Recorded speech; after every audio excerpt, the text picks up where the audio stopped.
Okay, students, we are going to class start now. A pair of linear equations in two variables exercise.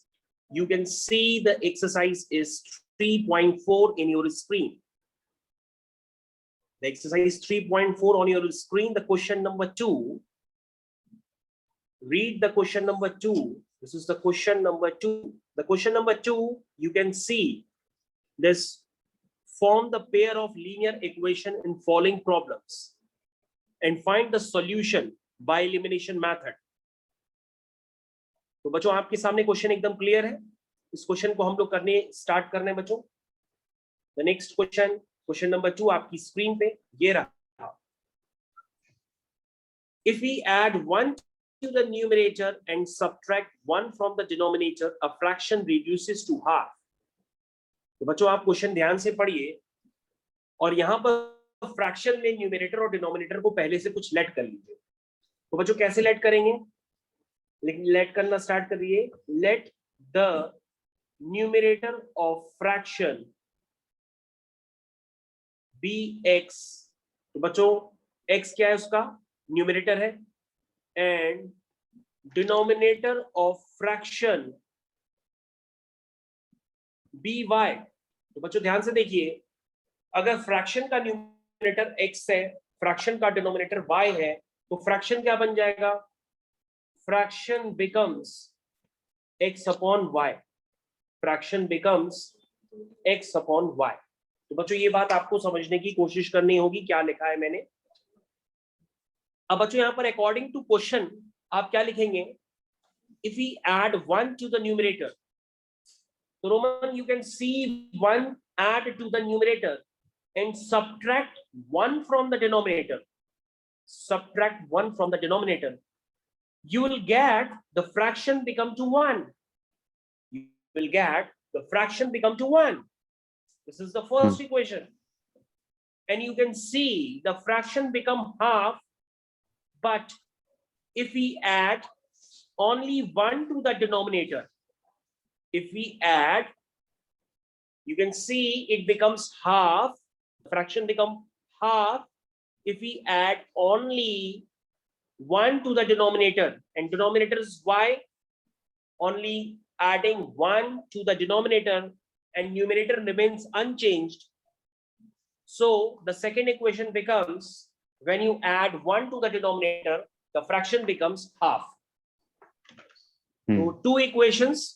अब बच्चों आपके सामने 2 equation है, इसको आप सॉल्व करेंगे. जैसे ही बच्चों आप सॉल्व करेंगे आपका आंसर आपके पास आ जाएगा. तो बच्चों अपने आप को म्यूट कर लीजिए और इक्वेशंस को सॉल्व करना स्टार्ट करिए.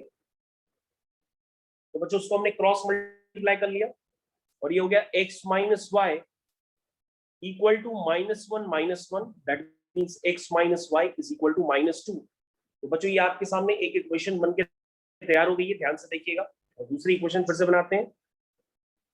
तो बच्चों do ready for the next equation. The next equation after cross multiplication becomes 2x is equal to y plus 1. So you can write 2x minus y is equal to 1. तो बच्चों आपके पास 2 equations हैं. दोनों equations को आप solve कर सकते हैं using elimination method. If you can see, the first equation is x minus y is equal to -2 and second equation is 2x minus y is equal to 1. By elimination method, first we have to do the same coefficient of x, either coefficient of y. तो बच्चों अगर आप ध्यान से देखेंगे यहाँ पे y के कोफिशिएंट पहले से ही सेम है, तो आप क्या करिए, इन दोनों इक्वेशंस को सीधा सीधा माइनस कर दीजिए. और माइनस करने पर बच्चों साइन बदल जाते हैं. प्लस का होगा माइनस का, माइनस का होगा प्लस का, प्लस का होगा माइनस का. और उसके बाद ऐड कर दीजिए. तो जब बच्चों आप इसको ऐड करोगे तो माइनस का y प्लस के y से कैंसिल हो जाएगा. x माइनस 2x हो जाएगा -x और -1 हो जाएगा -3. That means x equal to 3. तो बच्चों ध्यान से देखिएगा, -x इज इक्वल टू -3 है. That means x equal to 3. तो ये बात आपको समझ में आना चाहिए क्योंकि माइनस माइनस कैंसिल हो जाएंगे. Now putting the values of x in either of the equation, you will get the value of y. So putting the value of x in equation 1, you will get 3 plus 2 is equal to y. So y becomes y is equal to 5. So you can see the value of x equal to 3, the value of y is equal to 5. So your answer, that means your fraction is x upon y. This is 3 upon 5. So बच्चों, the answer in your screen, answer is 3/5. So बच्चों, now next question on your screen. 5 years ago, Nuri was thrice as old as Sonu. तो बच्चों यहाँ पर नूरी और सोनू की as का relation दिया है, लेकिन वो जो रिलेशन है वो 5 साल पहले का है। इसलिए बच्चों हमको यहाँ पे क्या करना होता है, हम यहाँ पे लेट कर लेते हैं, let the present age of Noori x years and the present age of Sonu is y years. तो बच्चों आप इसको ऐसे सोच सकते हैं कि जैसे मेरी प्रेजेंट एज 35 इयर्स है और आफ्टर 5 इयर्स मैं 40 इयर्स का हो जाऊंगा, यानी कि 35 + 5। लेकिन आज से अगर मैं 5 साल पहले पूछूं तो मैं 35 - 5 यानी कि 30 इयर्स का था। तो बच्चों अगर आपको प्रेजेंट एज पता है और प्रेजेंट एज से पास्ट में जाना है तो प्रेजेंट एज में उतने नंबर ऑफ इयर्स आप माइनस कर देंगे तो आप पास्ट में चले जाएंगे। और अगर आपको प्रेजेंट एज से फ्यूचर में जाना है तो प्रेजेंट एज में उतने ही नंबर ऑफ इयर्स आप ऐड कर देंगे तो आप फ्यूचर में चले जाएंगे। ये बात आपको समझ में आनी चाहिए। तो बच्चों नूरी जो है उसकी एज है x इयर्स और सोनू जो है उसकी एज है y इयर्स। बच्चों यहाँ पे ध्यान से देखिए, आपको जो रिलेशन दिया है वो 5 इयर्स एगो का रिलेशन दिया है। तो सबसे पहले आप यहाँ पे लिखिए 5 इयर्स एगो, क्या लिखेंगे, 5 इयर्स एगो एज ऑफ नूरी कितनी होगी, x - 5 and 5 years ago age of Sonu कितनी होगी, y - 5। तो बच्चों मैंने पास्ट की एज देखना चाह रहा हूं, तो मैंने अभी बताया था पास्ट की एज देखने के लिए हम प्रेजेंट एज में उतने नंबर ऑफ इयर्स माइनस कर देंगे तो हमारे पास पास्ट की एज आ जाएगी, यानी जो एज बीत चुकी है। जैसे मेरी प्रेजेंट एज 35 है और अगर हम 5 साल पहले की एज सोचेंगे तो 35 - 5 दैट मींस वो 30 इयर्स। सेम बच्चों रिलेशन आपको यहां पर शो किया जाए। तो बच्चों अगर आप इस बात को फिर से ध्यान से देखें और मेरी बात को ध्यानपूर्वक सुने तो आपको कुछ बातें यहां पर समझ में आएंगी कि 5 साल बाद, यानी कि 5 साल पहले, 5 साल बाद की बात नहीं कर रहा हूं, 5 साल पहले की बात कर रहा हूं। तो 5 years ago Noori was, where is the Noori age 5 years ago, कहोगे x - 5। Where is Sonu age 5 years ago, y - 5। The relation of between them 5 years ago is Nuri was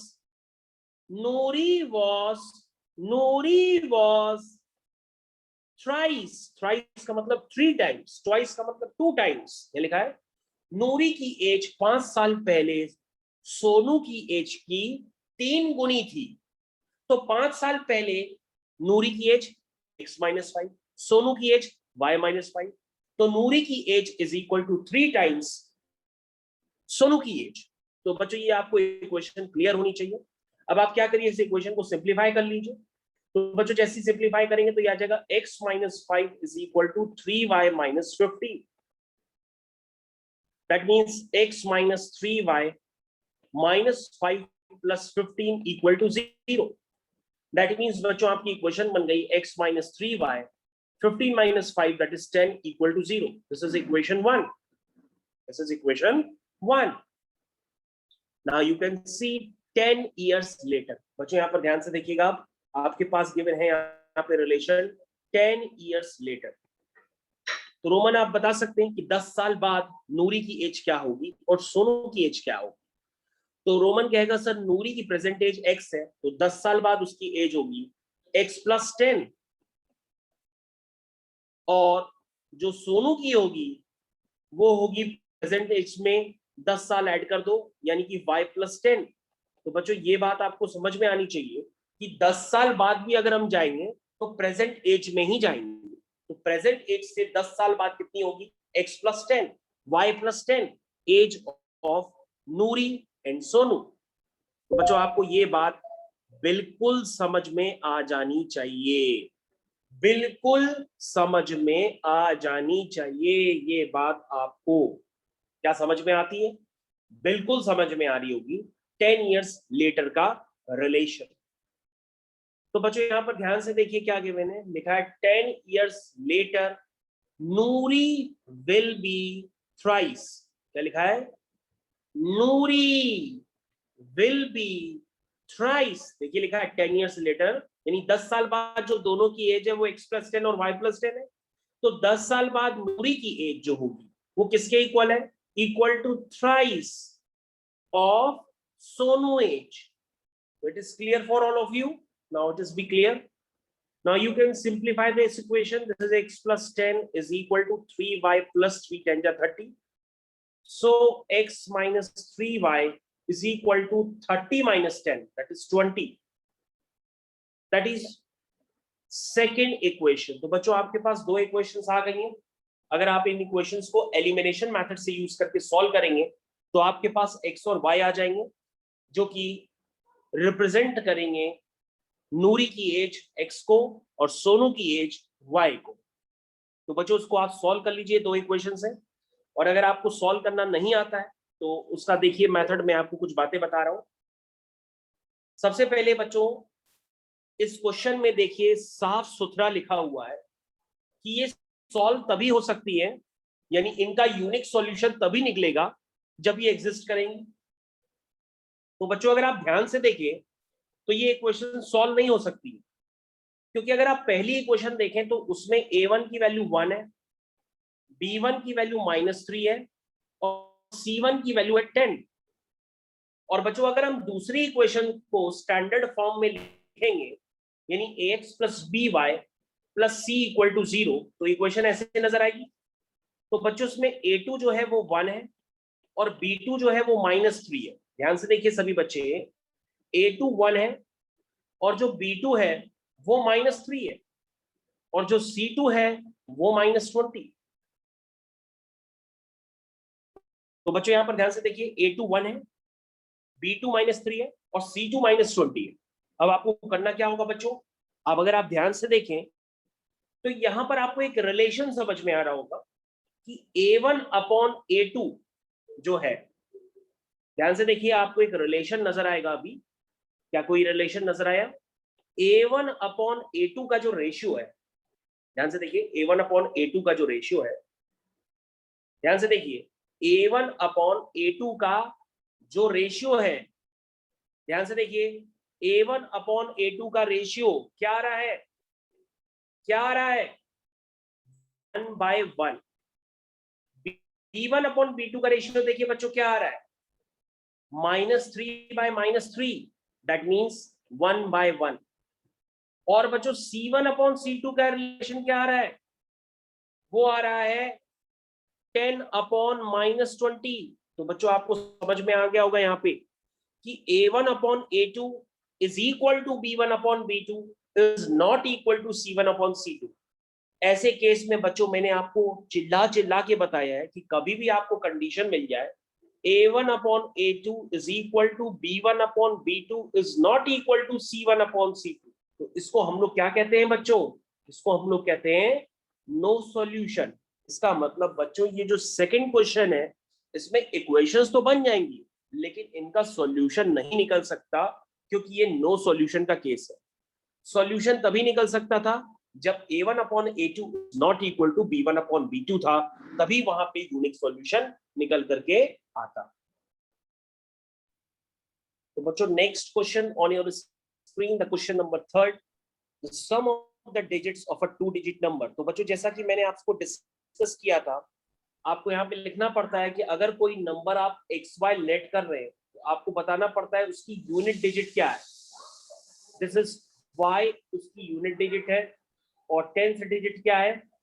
x। तो बच्चों ये आपको लेट करना पड़ता है अपने आप से। Let the unit digit of a number be y and 10th digit of a number be x। इसको बच्चों आप अपने आप से लर्न कर लीजिए, पहले इस तरह से लिखना पड़ता है। 9 तो times बच्चों this अगर आप number जैसा चाहें तो क्वेश्चन देख सकते हैं। बच्चों क्वेश्चन में लिखा है the sum of the digits of a 2 digit number is 9, यानी बच्चों इन डिजिट्स का जो सम है वो 9 है। तो बच्चों आपकी फर्स्ट इक्वेशन बन जाएगी x plus y equal to 9। Also 9 times this number, ध्यान से देखिए, आप कहा गया है आपका जो नंबर है वो xy है, उस नंबर का जो 9 टाइम्स है is मतलब equal to twice the number obtained by reversing the order of digits। यानी xy को जब हम ऑर्डर में रिप्लेस करेंगे, मतलब x की जगह y कर दो, y की जगह x कर दो, तो ये yx बन जाएगा और ये इसके ट्वाइस के इक्वल है। ये बच जाएगी आपकी इक्वेशन 2। तो बच्चों यहाँ पर देखिएगा, यहाँ पे आपको बहुत क्वेश्चन गंभीरता से लेना पड़ेगा। यहाँ पे लेना है 9 times this number, that means 9 time xy is equal to twice the number obtained by reversing the order of digits। तो बच्चों अगर आप ध्यान से देखेंगे इस इक्वेशन को, तो इस इक्वेशन में गलती है। क्यों? क्योंकि आप कहेंगे कि सर जो xy होता है वही yx होता है। अगर आप सर xy लिख दो या yx लिख दो, बात तो एक ही है। तो सर xy से yx कैंसिल हो जाएगा, 9 बराबर 2 बन गया। क्या ये इक्वेशन है आपकी? नो, ये कोई इक्वेशन नहीं है। तो बच्चों आपको यहाँ पर ध्यान देना होगा, आपको एक्स वाई को इस तरह से नहीं लिखना है जैसे मैंने लिखा होगा। आपको लिखना है 9 टाइम्स दिस नंबर, मतलब 9 टाइम्स दिस नंबर। नंबर अगर एक्स वाई है तो हम उसको लिखेंगे 10x प्लस वाई। ये बच्चों आपको समझना होगा, तभी बच्चों हम डिफरेंस समझ पाएंगे। क्योंकि बच्चों एक्स वाई का मतलब होगा 10x प्लस वाई और बच्चों yx का मतलब होगा 10y प्लस x। ये बच्चों बात यहां से समझ में आती है। लेकिन अगर हम xy को yx ऐसे ही लिख देंगे तो बच्चों ये बात नहीं समझ में आती है। क्यों? क्योंकि xy और yx तो दोनों एक ही बातें मानी जाएंगी, इसलिए बात गलत है। इसलिए बच्चों अगर आपको xy को अलग दिखाना हो, yx को अलग दिखाना हो, तो आप xy को लिखेंगे 10x प्लस y और yx को लिखेंगे 10y प्लस x। अब बच्चों क्वेश्चन में देखिए लिखा है also 9 times this number, यानी 9 times of 10x plus y, also 9 times this number is twice the number obtained by reversing the order of digit। तो बच्चों जब हम xy लिखेंगे तो 10x plus y और जब yx लिखेंगे इंटरचेंज करके तो वो 10y plus x हो जाएगा। तो बच्चों ये आपकी सेकेंड इक्वेशन है जो मैंने स्क्रीन पे लिखी है। तो बच्चों अब आपके पास दो इक्वेशंस हैं, इनको सॉल्व कर लीजिए और पहले चेक कर लीजिए, और अगर ये यूनिक सॉल्यूशन है तो उसको फाइंड कर लीजिए। कैसे करेंगे बच्चों? सबसे पहले इसको सिंप्लीफाई करते हैं, स्टार्ट करते हैं। ध्यान से देखिए, 9 10 जा 90x plus 9y is equal to 2 10 जा 20y प्लस 2x। देखिए 9 10 जा 90 प्लस 9y, 2 10 जा 20 प्लस 2x। इसका मतलब यहाँ पर क्या मतलब निकल के आया? इसका मतलब आया 90x minus 2x is equal to 20y minus 9y। इसका मतलब बच्चों क्या हुआ? 88x is equal to 11y। यहाँ तक सबको बात क्लियर है? इसका मतलब क्या हुआ बच्चों? y की वैल्यू आ गई 88x अपॉन 11, यानी बच्चों y की वैल्यू कितनी आई? 8x। तो बच्चों ये आपकी इक्वेशन 2 बनी सिंप्लीफाई करने पर, y is equal to 8x क्योंकि 11 8 जा 88। I am putting the value of y in equation 1। तो बच्चों अगर हम इक्वेशन 1 को देखें तो वो आपकी x plus y equal to 9 है। उसमें अगर हम y की वैल्यू पुट करेंगे तो y की वैल्यू कितनी है? 8x is equal to 9। इसका मतलब ये आ गया 9x इज इक्वल टू 9। इसका मतलब x is equal to 9 by 9। 9 by 9 क्या होता है? 1 होता है। यानी कि अब हम x की वैल्यू निकाल चुके हैं तो y भी आएगी, क्योंकि x प्लस वाई किसका है? x प्लस वाई का सब 9 है, और x की जगह हम y 1 पुट कर देंगे तो हमारे पास y आ जाएगा। तो y होगा 9 minus 1, that is means y की वैल्यू बच्चों 8। तो बच्चों आपका आंसर क्या था? आपका आंसर एक 2 डिजिट नंबर था, और बच्चों वो 2 डिजिट नंबर आपका xy है, तो वो हो गया x और ये हो गया y। इसका मतलब बच्चों आपका आंसर हो गया 2 डिजिट नंबर इज 18। क्या आंसर हुआ? 18। बोलो जोर से चिल्लाओ, 18। ये बच्चों आपका आंसर है। आपको आनंद आना चाहिए आंसर बोलने में, आंसर बोलने में घबराइए नहीं। The answer is 18। तो बच्चों आप अपनी स्क्रीन पे देख सकते हैं क्वेश्चन में गिवन है question number 4। Meena went to a bank to withdraw 2000। Meena bank गई है 2000 निकालने के लिए। She asks to cashier, cashier से कहती है give her 50 rupees and 100 rupees note। तो कैशियर ने कहा कि हम 50 रुपीज के एक्स नोट देते हैं और 100 रुपीज के वाई नोट्स देते हैं। और इस तरह से जो नोट्स हैं वो टोटल 25 नोट्स हैं, 50 और 100 के नोट्स मिलाकर। तो आप एक काम कर लीजिए, सबसे पहले लिख लीजिए let the number of denomination of 50 is x and the number of denomination of 100 notes is y। वो सर लिख सबसे लिया। पहले आप लिखिए let the number of 50 rupees note is x and the number of 100 rupees note is y। According to question, Meena got 25 notes in all। Overall की जो notes है वो 25 है, यानी इनका जो सम है वो 25 है। तो ये बच्चों आपकी फर्स्ट इक्वेशन बन गई, अगर आप ध्यान से देखिए। ये आपकी फर्स्ट इक्वेशन बन गई अगर आप यहाँ ध्यान से देखें। उसके बाद यहाँ पे लिखा है मीना को टोटल 2000 रुपए मिले हैं और 2000 रुपए ऐसे मिले हैं उसमें 50 रुपए के एक्स नोट है और 100 रुपीज के वाई नोट है। तो तुम कहोगे अगर एक नोट की वैल्यू 50 रुपए है तो एक्स नोट की वैल्यू कितनी होगी? 50x होगी। अगर 50 रुपए का एक नोट है तो उसकी वैल्यू 50 रुपए, 50 रुपए के दो नोट है तो उसकी वैल्यू 50 इंटू 2 यानी 100 रुपए, 50 रुपए के तीन नोट है तो उसकी वैल्यू 50 इंटू 3 यानी 150 रुपए। तो 50 रुपए के एक्स नोट है तो उसकी वैल्यू कितनी हुई? 50x। और 100 रुपए के अगर वाई नोट है तो उसकी वैल्यू कितनी हुई? 100y। और ये टोटल वैल्यू उसको कितनी मिली है? 2000। कितनी मिली है? 2000। आपके पास बच्चों दो इक्वेशंस हैं, इनको अगर आप सॉल्व कर लेंगे आपके पास आंसर आ जाएगा। तो दूसरी इक्वेशन को पहले हम सिंप्लीफाई कर लेते हैं।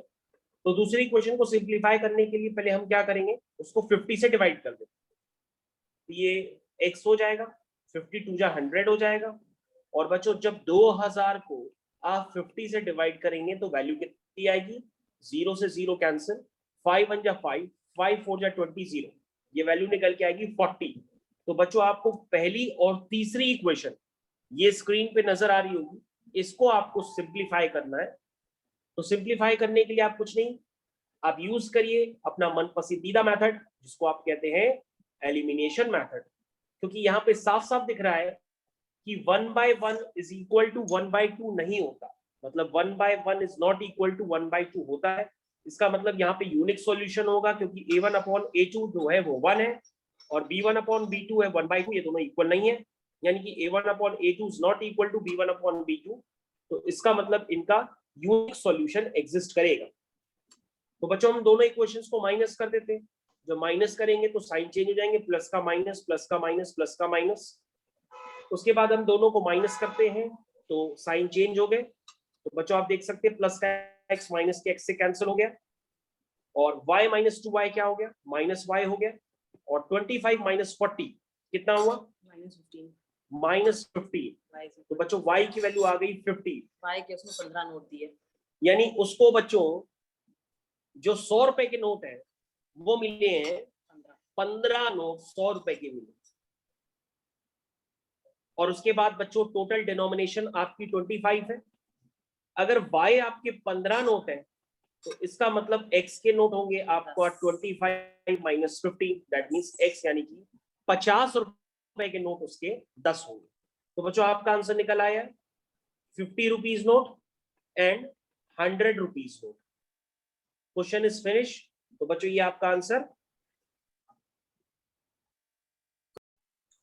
तो बच्चों आपकी स्क्रीन पे दूसरा क्वेश्चन आ गया है। A lending library has a fixed charge for the first 3 days and an additional charge for each day thereafter. यानी पहले 3 दिन अगर आप किताबें ले जाते हैं तो उसका एक फिक्स चार्ज है, लेकिन अगर आप 3 दिन में वापस नहीं करते तो आपको पर डे के हिसाब से एडिशनल चार्ज देना पड़ेगा। एक सुंदर सी लड़की है, नाम है इसका सरीथा, वो देती है 27 रुपए। क्या देती है? 27 रुपए देती है, क्योंकि उसने बुक 7 दिन के लिए अपने पास रख ली है। जबकि एक दूसरी लड़की है जो बिल्कुल देखने में अच्छी नहीं है, नाम उसका है सुसी, नाम है सुसी। देखो क्या नाम लिखा है, सुसी। सुसी। वो पेड करती है 21 रुपया 5 दिन के लिए। कह रहा बताओ फिक्स चार्ज क्या है और पर डे का चार्ज क्या है? Extra charge. तो हम लोग क्या करेंगे, यहाँ लेट कर लेंगे, let the fix charge x for 3 days be X and the charge per day be Y। तो जो लड़की देखने में अच्छी है उसका नाम है सरिता। तो सरिता देती है 27 रुपए। कितने दिन के लिए? 7 दिन के लिए। तो पहले 3 दिन तो उसके निकल गए, 3 दिन में उसने X दे ही दिए, लेकिन उसने 7 दिन रखनी है, यानी कि 4 दिन उसको और देने होंगे। एक दिन का होता है Y रुपया, तो 4 दिन का कितना होगा? 4Y रुपया। ये उसको टोटल 7 दिनों में पैसा देना है। पहले 3 दिन का X रुपया, बाकी जो भी दिन होंगे उसमें पर डे के हिसाब से Y रुपया है, तो 4 दिन का 4Y रुपया हो गया। तो टोटल उसका रुपया हो गया X + 4Y, और ये हो गया 27। ये बन गई फर्स्ट इक्वेशन। और जो दूसरी लड़की है उसका नाम है सुसी, वो देती है 21 रुपए। कितने के लिए? 5 दिन के लिए। तो 5 दिन में पहले 3 दिन के जो पैसे हैं वो फिक्स है। क्या है वो? X रुपए। बचे 2 दिन, तो एक दिन का Y रुपए है चार्ज, तो 2 दिन का चार्ज कितना हो जाएगा? 2Y हो जाएगा। 2 दिन का चार्ज 2Y हो जाएगा। तो टोटल अमाउंट हो गया X + 2Y, जो कि 21 के इक्वल है। ये बन गई बच्चों आपकी सेकंड इक्वेशन। तो बच्चों आप इन 2 इक्वेशंस को खुशी खुशी सॉल्व कर लीजिए, क्योंकि यहाँ पे खुशी भी है और सुसी भी है, दोनों को सॉल्व कर लीजिए।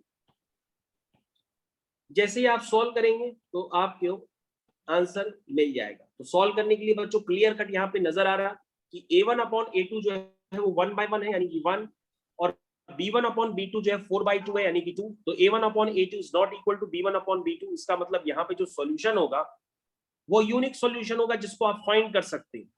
तो बच्चों ये यूनिक सॉल्यूशन कंडीशन है जो यहाँ पे निकल सकता है। और यदि A1/A2 equal to B1/B2 is not equal to C1/C2 होता तो नो सॉल्यूशन होता, और A1/A2 is equal to B1/B2 is equal to C1/C2 होता तो इनफाइनाइटली मेनी सॉल्यूशन होता। वो भी हम नहीं निकाल सकते थे, बस लिख के छोड़ देते इनफाइनाइटली मेनी सॉल्यूशन।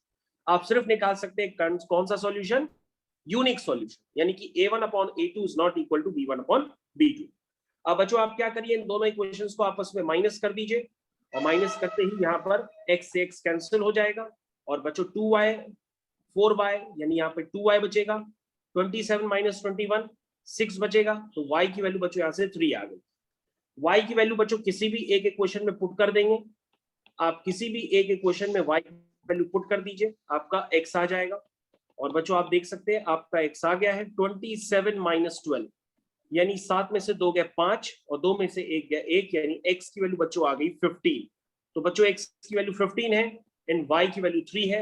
ये 2 आंसर्स हैं बच्चों, यानी कि आपने फिक्स चार्ज भी निकाल लिया, वो 15 रुपए है, और पर डे जो एक्स्ट्रा चार्ज पड़ता है वो 3 रुपए है। तो बच्चों इस तरह से आपका ये क्वेश्चन कंप्लीट हो गया। ये एक्सरसाइज बच्चों आपकी कंप्लीट हो गई। और बच्चों जो आपकी एक्सरसाइज है pair of linear equations exercise 3.4, उस एक्सरसाइज 3.4 में जो फर्स्ट क्वेश्चन है वो बच्चों बहुत ही ऑब्वियस है, जो कि मैं आपसे पहले भी डिस्कस कर चुका हूँ। हर इक्वेशन को सॉल्व करना है सब्स्टिट्यूशन मेथड से और एलिमिनेशन मेथड से, आंसर दोनों से सेम आएंगे। बस बच्चों सब्स्टिट्यूशन मेथड में ये करते हैं कि y की वैल्यू निकाल करके पुट कर देते हैं दूसरी इक्वेशन में, तो पूरी इक्वेशन x के टर्म्स में बन जाती है। x निकाल लेते हैं, फिर x की हेल्प से y निकाल लेते हैं, इसको सब्स्टिट्यूशन मेथड कहते हैं। और एलिमिनेशन मेथड में बच्चों क्या करना पड़ता है, हमें दोनों इक्वेशंस को ध्यान से देख करके उसमें x के या y के कोफिशिएंट सेम बनाने होते हैं। कोफिशिएंट सेम बना करके हम उन दो इक्वेशंस को ऐड करके या सब्ट्रैक्ट करके सेम कोफिशिएंट्स माइनस कर देंगे, हटा देंगे, कैंसिल कर देंगे, तो आपके पास एक वेरिएबल निकल आएगा। एक वेरिएबल आ जाएगा y, तो फिर आपके पास दूसरा वेरिएबल भी निकल करके आ जाएगा। तो बच्चों आपकी स्क्रीन पर जो पहला क्वेश्चन है एक्सरसाइज 3.4 का, वो पूरी तरीके से सॉल्व है, आप उसको देख लीजिए एलिमिनेशन मेथड से भी और सब्स्टिट्यूशन मेथड से भी। ये बच्चों है सब्स्टिट्यूशन मेथड और नीचे आपका एलिमिनेशन मेथड। तो एलिमिनेशन मेथड में जो फर्स्ट क्वेश्चन है आप देख सकते हैं, उसमें पहली क्वेश्चन में x का कोफिशिएंट हमने सेम बनाया है, 2 कर दिया, पूरी इक्वेशन में 2 से मल्टीप्लाई कर दिया, फिर हमने दोनों इक्वेशंस को साइमल्टेनियसली लिख करके उनको माइनस किया, माइनस करने पर आपका क्वेश्चन निकल आया, x निकल आया, y निकल आया, क्वेश्चन खत्म हो गया। और अगर आप ध्यान से देखें x और y की वैल्यू वही आ रही है जो सब्स्टिट्यूशन मेथड से x और y की वैल्यू आ रही है। दैट मींस x की वैल्यू क्या है बच्चों 19/5 और y की वैल्यू 6/5। तो आई थिंक बच्चों आपको पहला क्वेश्चन भी क्लियर हो गया होगा, इसकी हेल्प से बाकी 3 पार्ट भी आप कर लेंगे खुशी खुशी।